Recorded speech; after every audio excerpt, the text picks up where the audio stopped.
Bu kishi bizni ustoz bo'ladi. Mana shu. Hamma taraf mo'y. Ana birinchi bilasizmi, men keyingi sutdan kelganimda nima dedingiz? Ishni boshlayotgan vaqtimda. Nima? Endi kelgan paytmi? Men ishlay olmayman bu texnikada, ko'chada qanday haydayman deganimda, mana shu texnikani berganda meni ko'chaga chiqarib berganda, eplaysiz deb. Kudrovda militsiyadan qochganman. 5-6 kunlab bepravo payt. Ha, bepravo vaqtlar. Motivatsiya berish kerak kimgadir. Shu mana shu odamning motivatsiyasi bilan men hali hozirgacha shu texnikada ishlab yuribman. Shu birinchi boshlanishi mana shu texnikadan bo'lganda. Lekin addishi shu paytgacha aytmaganman, lekin addishi rahmat sizga aka. Shunchasiga. Shuncha yordam qilgansiz, boshqa qilgansiz. Hozir bu firmada ishlamayman.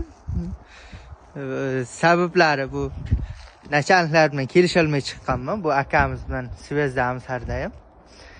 No, lekin shunchasiga ham katta rahmat. Mana remont zonani ham bitta obzor qilib o'tamiz. Beporядка. Endi o'zimizda o'zbeklar bilasizlar-ku. Mana bu traktorda ham minganman men. Bu traktorda ham. Faqat lekin bitta narsani hozir men bilib qoldim. Akbar aka shu yerda bitta xato ish qilibdi-da. Men ishlagan vaqtimda mana shular eski edi.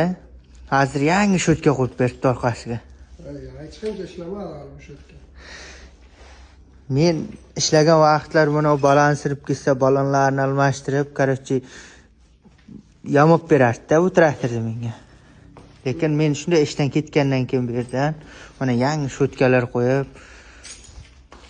hammasini boltga qotirishni o'rgansin degan.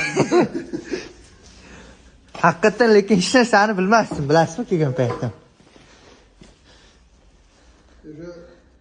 Eski texnika minganda ham sal bir foydasi bor.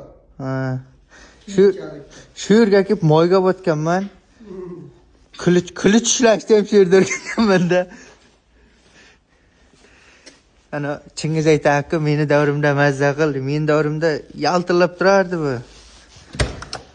Ana ichlari xor bo'libdi bechora.